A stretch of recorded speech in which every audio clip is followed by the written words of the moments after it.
out working and doing everything to be sure everything looks great, and it has. I tell you, Saturday's game, the stadium looked great. The grounds were, unbelievable. Chris Thomason, who's here right now with the vice president for advancement, they ran the Tiger room, and I think we fed 190 people and came through the Tiger room, and it was great, and everybody had a good time. And then, of course, obviously winning the game makes everything perfect. And that's one thing I've always said about football and the fall sports is they help the whole school, the attitude on the campus at the very first get off to when they're successful, everybody's upbeat. And I think that's very important. Yeah, I think you nailed it, because this week leading up to the Limestone game, you could really tell there was a lot more energy on campus getting ready for that first home game. Absolutely. And, it involves so many people, too. It's not just the football players. You got the cheerleaders, the band, all the people that are involved in putting on the game and performing at the game. And it's just, it helps the atmosphere of the whole university. And I really enjoy the start of the fall semester because of that reason. You can feel that camaraderie, that school spirit, all those things kind of start kicking in. Well, Coach, a lot of sports kicking off. Had football, obviously, at home Saturday, and we'll get to them in a little bit, but some of the other sports around campus that got off in the past couple of weeks. Women's soccer went 1-1 last weekend, beating Tampa 3-2 and losing to St. Leo 2-1. Pretty impressive start by Coach Orr and the Lady Tigers, splitting that tough road trip through Florida. Yeah, I tell you, our coaches have done I really kind of noticed it in tennis last year when all of a sudden we were playing in the pre-conference, I shouldn't call it preseason, but the pre-conference were ranked in the top 20, and the girls in tennis got off to kind of a slow start because they were playing all these top 20 people, and then they got in the conference, went undefeated, and won the conference. And I think our coaches, and it might be because that's who they have to schedule, but they're playing the toughest people here to start off with non-conference-wise, but that's going to make them better as the season goes on. And to go to Florida and split with those teams that are, historically great every year in and year out, I think that was an outstanding start. Yeah, when you win in soccer, basketball, baseball, softball, or anything against those Sunshine teams, that's an accomplishment. Absolutely. I remember lots of years when we started the men and women's soccer programs that Coach Orr and those guys would go down to Tampa and to St. Louis and get beat bad. Right. So that's a good split. Yeah, I went down to the regionals last year with the basketball team. Of course, Alan Sharp, our basketball coach, we won the conference in basketball last year, and they made the regionals, and I went down there with them. And the facilities down there, and a lot of them don't play. Well, I guess all of them don't play football. Besides, the ones that are in our conference, West Florida and Florida Tech, as far as in Division II. So they a little more emphasis on all the other sports, and you're right. I mean, they're so strong in all those sports. But I will say on that note, I remember several years back when baseball hosted a regional and Tanner Rainey was playing with UWA. Those Tampa folks and the guys from Florida Tech could not say enough about our baseball facility. Right. Absolutely. I mean, our baseball facility is unbelievable, and but it's still you travel. Another thing is traveling that far. Yeah. You go down that far, and it was a great. I think it was a good weekend for them. I think our men's soccer, we played the number 5 team in the country and played them well, and that again is a great start. And that was, of course, Coach Ross Nelson's first college game as a head coach, and I think they really performed well. For the women's soccer team, Nellie Kamani, for her play last week, was named the Gulf South Conference Player of the Week. Kamani was also named GSC Freshman of the Year in 2017 and was a first-team all-conference selection in 2018. Right. Yeah. So always great. Yes, it is a team sport, but it is great to have some of these individuals recognized for their play. Well, absolutely, and that promotes the University of West Alabama and the program, and so that's outstanding. And we all still need to remember that our soccer programs are not that old, and Graham, came in here and started the women's soccer program, and what a great job he's done through the years. As you mentioned, men's soccer program dropped their first match to number 5 ranked Lander Sunday. You mentioned some about this with the scheduling, but I guess you find out a lot about your team early on when you schedule a top 10 type opponent right off the bat. I don't think there's any question. First of all, it gives you motivation through the preseason camp. I always like to start with a great opponent, somebody that would get the players' attention. And I think that made them better through the 2 or 3 weeks of practice that you're not playing a game. And then, as a coach, I'd rather play an easy team. There's no easy teams. I can say that as an athletic director now, but as a coach, you'd actually like to schedule somebody that, obviously you would have a better chance to win later on. But that first game I always like to play, and it makes you better. It makes you better throughout the season. You talk about Allen winning the league last year. Several years in a row, he was scheduling Eckerd, which would open up the number 1 team in men's basketball. Exactly. I think he did that 2 or 3 years in a row and beat them one year, the year after they won the national title. Right. And moving ahead to volleyball, we've been talking about tough starts to the season. Oh. And, Coach, I've never heard of anybody starting a season like this. Volleyball went on the road and participated in the Texan Invitational in Stephenville, Texas this past weekend and faced the number 2, 6, 10, 14, and 19th ranked teams in the country. Well, that's almost – you couldn't play in that if you wanted to as far as or not playing it. I don't know how you want to put it, but Hillary Lobenstein, our volleyball coach, there were 2 tournaments in Florida. We were in one of them, and a lot of these great teams were in the other one. And they both got canceled because of the hurricane. So Tarleton State, who's in the top 20, decided they would host it, and all the real good teams decided they would go to it. And so, we ended up playing all these top 20 teams. And, I bet you I don't know this, but I would doubt there's ever been a tournament with that many ranked teams to start the season at one time ever in Division II. Also, cross-country, both men's and women's, had meets this past weekend, had some excellent performances. Women's cross-country team finished 11th at the Montevallo Classic, led by Kaylee Hatley. The men finished 5th at the Falcon Classic, hosted by the University of Montevallo, and Jacob Bernal finished 2nd overall. And so some sports that fans may not get to see, especially right. cross-country, because you don't compete in the stadium, but doing some great things on campus. Absolutely, and Sterling Martin, our cross-country coach, has done a great job with that program. His first year was last year, and they've been based on that performance. He's done a great job because they're so much improved from last year. All right, when we come back, we'll recap UWA's big opening night win over Limestone. You're listening to the Bobby Wallace Show on your home for UWA Athletics, ESPN 104.9 and ESPN1049.com. Back live on the Bobby Wallace Show, the inaugural Bobby Wallace Show on ESPN 104.9 from the Batter Up. 10% of the proceeds tonight going back to UWA Athletics. And, this is cool, and I'm glad we're doing this.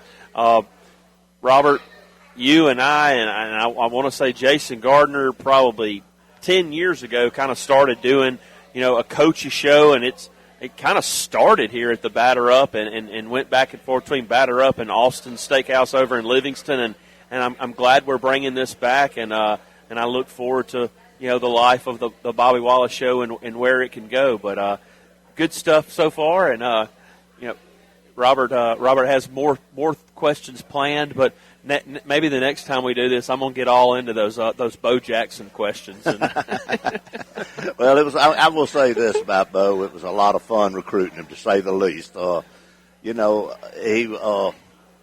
We just got into Auburn, and Frank Young was an older coach that Coach Dye kept as a recruiting coordinator. And he told me one day, came in, it was in the spring, and said, Bobby, you need to go down there to Bessemer. I think there's a big old back you need to look at down there. And, I get a lot of credit for evaluating Bo. It was really hard to see that he could play. I really wasn't sure at first. I think it was the first 10 seconds that I watched him run that I said, we need to have this guy. So you were pretty sure he didn't need to be a defensive back? Well, he actually started at defensive end in high school, and he didn't start at running back. They had two other little smaller running backs. I say little running backs compared to Bo. They're all little, but anyway, and they were really fast and they were good. And one of them came to West Alabama, and the other one went to Troy. How about that? And so, but Bo would kick off. He did everything. He'd kick off. He'd play defense. Then they would start, and then about maybe second series he'd come in at running back. He averaged 10 carries a game his senior year for 100 yards a game. He averaged 10 yards a carry, but only averaged carrying it 10 times a game. If Herschel Walker had done 10 times a game, he probably wouldn't have been recruited as highly. And, but you could see that talent. I mean, it was unbelievable. I took David Cutcliffe to the game. He was head coach at Banks High School at the time, and we were really good friends, and I'd kind of hang out with him. Well, they weren't playing one Friday night, and I said, David, you got to go see this guy with me. I mean, it gives you chill bumps watching him play, but watching him do things on defense. And, so anyway, it was a lot of fun recruiting him and then watching him play baseball. He'd play shortstop, and they'd hit him a grounder, and no first baseman would just start shaking because that ball was going to come across there so fast. And, just amazing things. Watching him track, the decathlon, pole vaulting, never done it before, and bars of pole and pole vaults 11 feet. Crazy things that other people, can't even imagine. Coach Dial one time said, Bo could do anything his mind told his body to do. And that was almost the truth. I mean, Lewis Colbert was our punter, and we played in the Sugar Bowl, and this back when they still had the gondola hanging down, and he punts for the Kansas City Chiefs, I believe it was, but I know it was in the NFL for years. It was the Chiefs. And he's trying to punt and hit the ball up, hit the gondola, and he can't do it, and Bo picks up a ball and throws it up there and hits it. I mean, things like that. Unbelievable. So it was a lot of fun. I got a lot of stories on it, but we'll save those for next time. We're going to have lots of Bobby Wallace shows. Yes, I know you will, just for that, for nothing else other than that. I mean, these are great. They are. Coach, big football game this past Saturday in Tiger Stadium in Livingston. UWA hosted Limestone, came out with a 35-18 victory. It's always good to get the season started with a big win. Oh, absolutely. And against a quality opponent. I know that they had a rough season last year and made a coaching change, but, they're in the SAC conference. It's, which is a very, a strong conference. And, I think it was a very good test, a very good opening game. Obviously, as you talk to the coaches, they're going to say we made mistakes and there's things we're going to improve on it, and you're going to do that because you really don't know till you get out there in the competition, how people are going to react to critical situations. I was really pleased with quarterback because, that was a situation where we didn't know how you can watch him in practice, but how are you going to perform under the pressure? How are you going to perform with a live rush coming at you? How are you going to?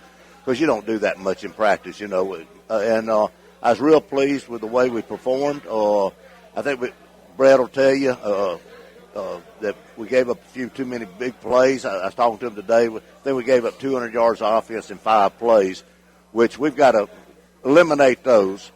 And I think I see a lot of positives, and really I'm very encouraged about our team having a great year. You mentioned quarterback play. Jack McDaniel starting his first game for UWA, the transfer from Delaware State, finished up 21 of 37 for 279 and 3 touchdowns. And I think the most impressive thing was no interceptions and only sacked 1 time. And so somebody that hadn't seen live action in a while to come in, new offense, new players around him, to be calm and under control the whole time was extremely impressive. It was great. And you mentioned the sack, 1 sack. I'm gonna tell you, I don't think I've ever seen a better offensive line in Division II, and that's a strong statement because I've coached in it a long time. And and against some very quality opponents in the playoffs and all that. And I think that offensive line is as good as I've seen. Not only with the starting five, but the depth that we have there. It was a game that if you look at the final score, you see it was 35-18. It seems kind of close. It just had a different feel to it. It was one of those games that UWA never seemed to feel threatened by Limestone. Absolutely. I'd say after the first 7 minutes of the game, you felt like, we're going to win the game. Now, just how do we play the rest of the game? And that's dangerous. As a coach, you can't feel that way, but as a fan sitting in the stands, which I am now, I felt that way. You mentioned at the end of the first quarter, West Alabama leading 14-3 and took a 21-9 lead into the half and finished up with that 35-18 victory. West Alabama finished with 451 total yards. And one of the standouts, Zach Gaines, the punter, averaged 47.6 yards on 10 punts, 4 inside the Limestone 20. And so that's a tremendous weapon when, a couple of times West Alabama was backed up fairly deep in their own territory, and because of Zach, he punts and flips the field completely and puts Limestone in some real difficult positions. Oh, you're not kidding. That is a great weapon, and he's an All-American, and he's an outstanding punter, and like you said, the 47 yards sounds great. But those weren't 47 yards when the ball hits and rolls and all that. They caught a couple of them. That was 47 in the air and still fair catching them. And when you're still fair catching a 47-yard punt or whatever, they weren't exactly 47. That's what he averaged. But the bottom line is when you're fair catching that means you're getting great hang time. And you have great coverage. So I thought our kicking game was outstanding. We brought 2 extra points. Our kicker did an outstanding job on kickoffs. I was down on the field right at the end of the first quarter. We were going to present Brett Kelly, who was a captain in 1959 with a jersey, and we kicked off, and I thought, oh, my gosh, you kicked it out of bounds. That thing landed, and they had to field it. They had to run it, and I think we got them on – I bet we tackled them inside the 20 almost every kickoff. And Zach Gaines, the Calera High School product, for his performance, he was selected as the Gulf South Conference Special Teams Player of the Week for his performance in the Limestone College game, and also for their success this past weekend. UWA was rewarded in the polls by climbing 4 spots to number 20 in the AFCA Division II Top 25. And if you don't know much about that poll, it's very rare that you're going to jump that many spots, especially early in the season. Absolutely. It's teams, that's a problem with and I will say this, the problem with the AFCA poll or any Division II poll is the fact that you don't have the exposure to other parts of the country that you do, say, in a Division I poll. Division I, there's so much on TV, so much, everybody knows how good everybody is all over the country. Well, it doesn't happen that way in Division II. So as you move up, it's harder to move up, but teams have to lose and you move up. But it puts also the pressure on you not to lose so you don't drop down. In the end of the day, the biggest thing is to make the playoffs, and that's that's the most important thing. Winning a non-conference game against a Division II regional team is more important than anything that we did last weekend. And we'll have that same situation when Tuskegee comes to town in a couple of weeks, and we'll have that situation this weekend with Tusculum. And when we come back, we'll talk a little bit about Tusculum, and we will look around the UWA athletic department and see what the upcoming schedule is. You're listening to the Bobby Wallace Show on your home for UWA athletics, ESPN 104.9 and ESPN 104.9.com. Welcome back to the Bobby Wallace Show here live at Batter Up Sports Grill in Demopolis, Alabama. Robert Upchurch joined by Sean Parker, Coach Bobby Wallace. And, Coach, getting back to Saturday night, just a terrific atmosphere there at Tiger Stadium. It was hot, yes, but the fans showed up, had family day earlier in the day, and it really added something to that first game, didn't it? It really did, and, I appreciate all the fans showing up because it was really hot. And, it's amazing our players, and their players too, perform like they did down there in that kind of heat. But of course, they've been practicing in all August, and again, give Brad Montgomery and all his crew at the trainers that did a great job hydrating the players and keeping them going. And I don't think we had many players go down with cramps and things like that you would expect under that kind of heat. The atmosphere, getting back to what you were saying, was outstanding, and obviously people were hot in the stands, but they seemed to enjoy it and had a good time, and great crowd. And you can tell how much the team feeds off of it. West Alabama's now won 12 of the last 14 home games, and so part of that is playing in front of the fans. Oh, absolutely. I mean, there's nothing any better. I mean, that's it's fun to go to other places and see their facilities and play in hostile environments, but there's nothing like playing at home. And it's just in the family, people. Then it's not just the students and the alumni, but it's also their families and the people that supported them all their lives are in the stands, and it makes everything mean a little bit more. Something about sleeping in your own bed. Absolutely, there's no doubt about it, and not having to travel, and and being in a familiar surrounding. That means a lot. Another way fans can help out, other than come to the games and supporting the teams, is joining the Tiger Club. And, Coach, I know that's something that is important to you, and it's important to the whole athletic department. Well, there's no doubt. I mean, we need the support from outside funds to be able to provide the things for our team. We always try to do things first class. When we travel, we want to travel in the nicest buses. We want to stay at nice hotels, not obviously not 5-star hotels, but we want to stay at nice hotels. We want to put 2 guys in a room, instead of, some schools back in the days would put 3 and 4 guys in a room, and you just can't do that. Especially when you group them by position. You got 4 offensive linemen right. trying to squeeze into 2 beds. Exactly, and eat well, and then provide them, with the kind of equipment. I think we did a thing on the brochure, the Tiger Club brochure, that showed the cost of outfitting one football player, and it was something like $1,300. So look down there on the field, and you see 100 guys at a home game come out, $1,300 a piece. I mean, just think of how much that cost, and of course that stuff breaks, gets torn, you replace it, and so obviously there's a lot of things that are needed. The university does a great job of supporting athletics, but at the same time, we still need people to join the Tiger Club. Now, let's go back to Tiger Club. That is a great time. People have a great time in the what we call the Tiger Club room. We feed everybody a great meal. Smoking Jack's sponsored it this week and provided the food. It was outstanding, and we have a different person do it each game, and it's great food.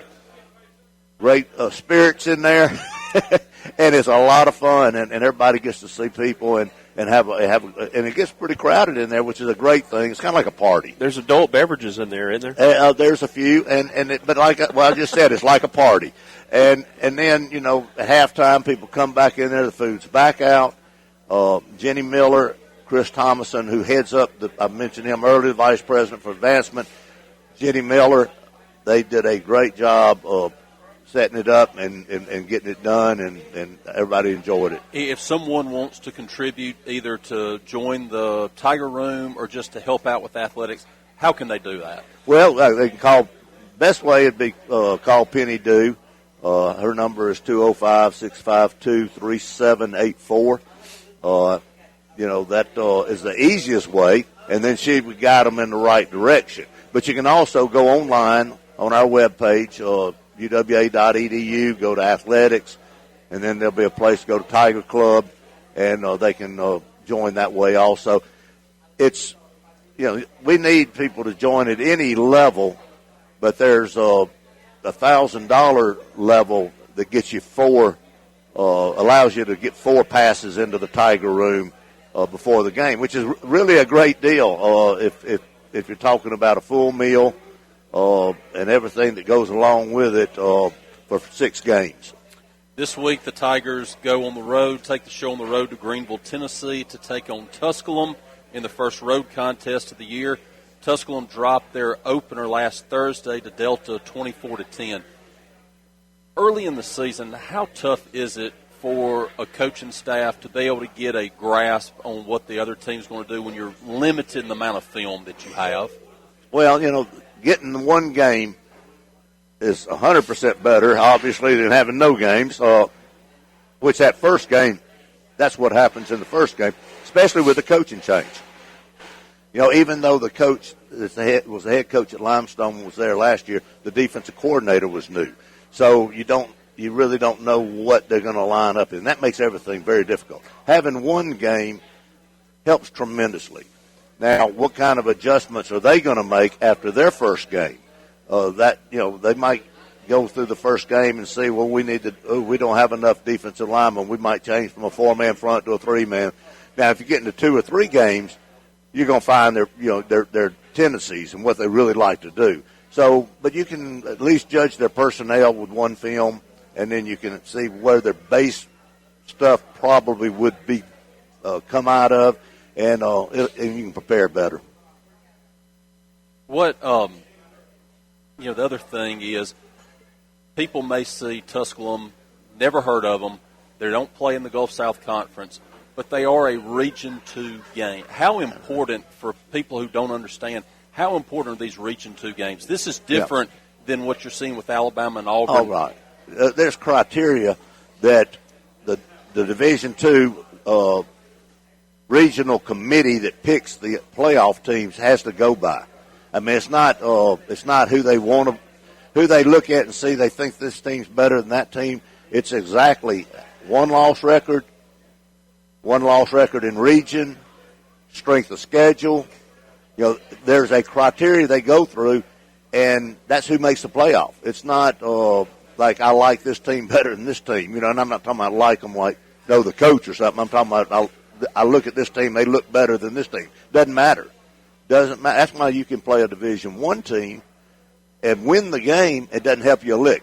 Well, it's cost UWA in years past to go and play those games. I mean, there's been years, in the last 5 years, I think, where you go and you play a McNeese State or somebody like that, and play your guts out and lose by a point. Yep. And you could have probably scheduled a Limestone or somebody and won the game, and you're in the playoffs. Well, and you even go back further than that. West Alabama beat Georgia State, coached by Bill Curry in Tiger Stadium. Right. Wasn't even a close game, and the game hurt West Alabama from a regional ranking standpoint. Right. Well, you first of all, and we're finding this out, and I felt we had this situation at UNA too, that you can't. It's hard to schedule other Division II teams. People don't want to play you. The better you get, which we have established 9 out of the last 10 years, and to me this is a great stat. We went 35 years without winning 7 games in a season. 9 out of the last 10 years, we've won 7 or more games each 9 out of those 10 years. I mean, go from 35 years and never do it to 9 out of 10, is quite an accomplishment. But the problem is we're getting a reputation. And now people don't want to play us, so it's harder and harder to find those Division II games. So we end up having to schedule a Division I team. And the advantage of that is we get a little money, too. Right. Yeah, that is big. I tell you, and I know we're jumping ahead, but that Tuskegee game is just really exciting. Oh, that's awesome. It's, from when Robert and I worked in athletics and we, had meetings and we talked about schedules, and we could not find Division I teams that wanted, and that was never anything that Robert and I were in charge of, but, that Tuskegee was always sitting over there and like, golly, why can't we play them? Yeah. And now here it is, and I mean, that's just a good game for them and for us. It is. Miles and Tuskegee are outstanding, but the Tuskegee game is really big because now Willie Slater is the head coach and athletic director. Of course, Willie worked for me for 8 to 10 years. I hadn't added it up, but a wonderful person. Played at West Alabama as an alumni here. Coach Kings, Jim Kings, players in the early 70s are going to have a reunion. And I talked to Willie today, and I think I'm going to be able to get him there for about 2 or 3 minutes when they first get to the stadium. And, that's going to bring some atmosphere. Tuskegee's going to bring a big crowd. Homecoming's the next week, or the week after that.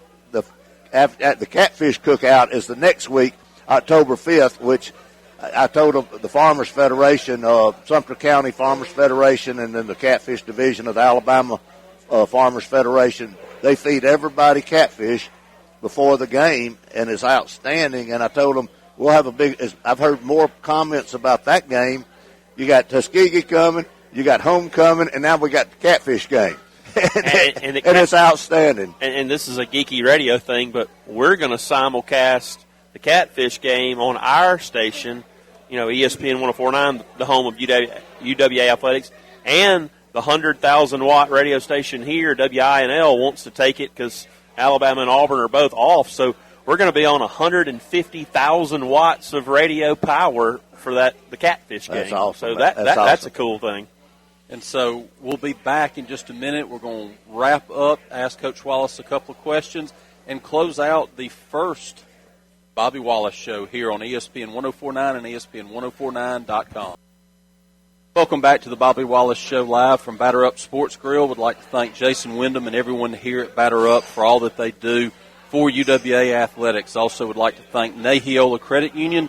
Nahiola Credit Union has been proudly serving its members since 1959 with branches in Livingston, Demopolis, Butler, and Pennington. Nahiola is the bridge to all your financial needs from checking, savings, loan services, and much more, including serving as a proud sponsor of UWA Athletics. Nahiola Credit Union, simple. This boy did his homework. I mean, he really prepared for this show, Bobby. Absolutely, does a great job. He prepares for everything. He really does. We'll keep him around. Does a super job with the play-by-play too. He absolutely does. Well, I appreciate it. It's something I enjoy, and it's fun being a part of it. And one of my favorite parts about this is to just ask you questions that I've always wanted to know answers to, and one of them that I get a lot in the community is, why don't we play more Thursday night games? A lot of people like the Thursday night games. Why can't we get more? I understand that. And, in all honesty, I wish all our games were on Thursday. And if that was mandated by the conference, that would be doable. But it's not. First of all, when you schedule a game with a team, they have to agree. It's a contract. And so, say a non-conference game, Brett Gilliland, our head football coach, I said Brett earlier and I didn't even identify who he was, but he's so famous now that Brett does good. It's our show tonight, so absolutely. People know. Brett calls around and give him credit for doing the scheduling, but, I think that's good. I wanted to do the scheduling when I was a coach, so most of the coaches do their own scheduling. But anyway, we would love to play Thursday night to start the season out and then get into the Saturday as we get in the conference. But the other team has to agree. And if one of them doesn't agree, it is so difficult to play, say, a Saturday game and then turn around and play a Thursday game because you don't have time to recuperate from injuries. You don't have time to, or rehab injuries that you have. You don't have time to game plan. And so there's kind of a routine. And especially if that Saturday game, either one of them is a far trip, because that delays your time getting back. 9 out of 10 times, if you played at home one week, the other one's going to be away. So one of them's going to be that way. And so that makes it difficult. But if everybody played on Thursday, every week, it would be wonderful for me. I would enjoy that.